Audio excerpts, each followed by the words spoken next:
Бүгүн Ош шаарындагы номер 22 Салижан Шарипов атындагы гимназия мектебине билим берүү сапатын текшерүү максатында Ош шаардык кеңешинин депутаттары, ошондой эле Ош шаардык билим берүү башкармалыгы келди. Алар алгач 11-класста билим алып жаткан окуучулардын канасына киришти. Бул учурда китеби жок баштыгы менен келген окуучулар четтен чыгып, окуу жылы аяктап жатса да күндөлүктү актай боюнча колдонуп келген окуучулар болду. Ошондой эле бирдиктүү мектеп формасы сакталбай, ар ким өзү каалагандай кийинип келүү адатка айлангандыгы көрүндү.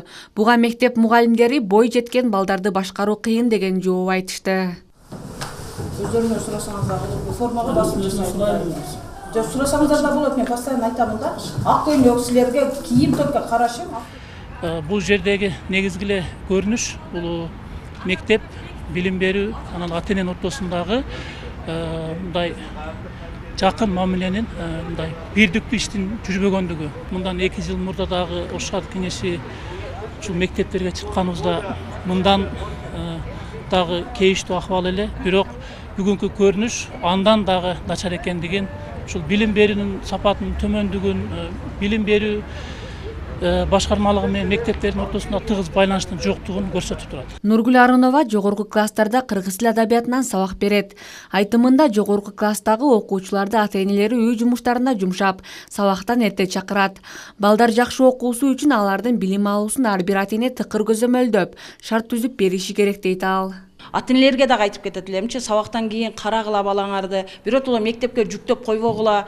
Мектептен кени биз 6 саат алып отурабыз. Андан кийин кошумча сааттар болгондо кошумча саат өтөбүз. Андан кийин баланы биз мектепте калдырмай отурбайбыз да. Ошол себептен бул жакта ата-эне дагы көбүрөөк жардам бериш керек бизге. Булар бой жетип калган балдар да ишке жарап калды. Ошол себептен саат 1:30 чейин окутуп туруп, бул 1:30 кийин келип мага жардам бер деген абалга келип калышты. Кыш мезгилинде жылуу болуусу үчүн капталган айнек жабдуулар жаз келсе да алынбай тургандыгы, чаң баскан мектеп ичи депутаттарга даана көрүнүп турду. Таштандынын алынбагандыгына эртең мененки жааган жамгырды айткан мугалимдер менен текшерүүгө келген депутаттар ортосунда талаш жаралды. Эртең менен жаагандыкка байланыштуу эртең менен мен балдарды чыгарбадым ошочу.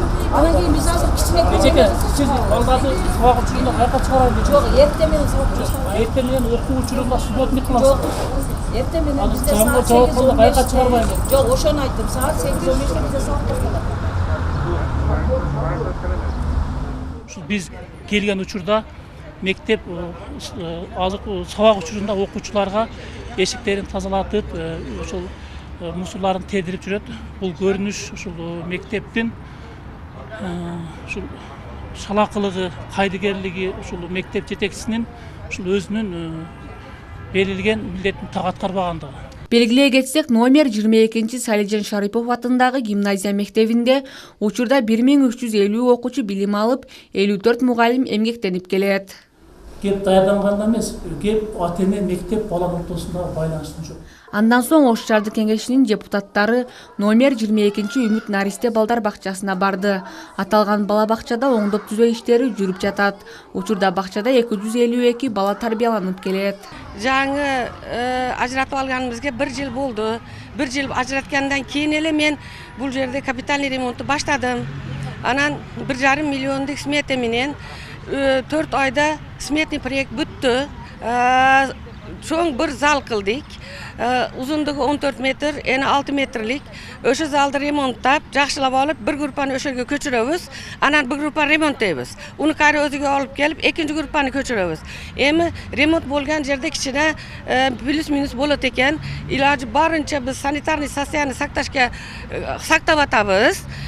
Все равно ремонт. Кудай буйрса, 5 майларга бүтөт. Биз кошумчалай кетсек, аталган бала бакча буга чейин номер 22 Салижан Шарипов атындагы гимназия мектебине жанаша турса, эми өзүнчө бөлүнүп чыгат. Бала бакча шаардык кеңеш тарабынан да колдоого алынары айтылды. Гүлнур Арапбай кызы, Самат Сейдамат уулу, жаңылыктар.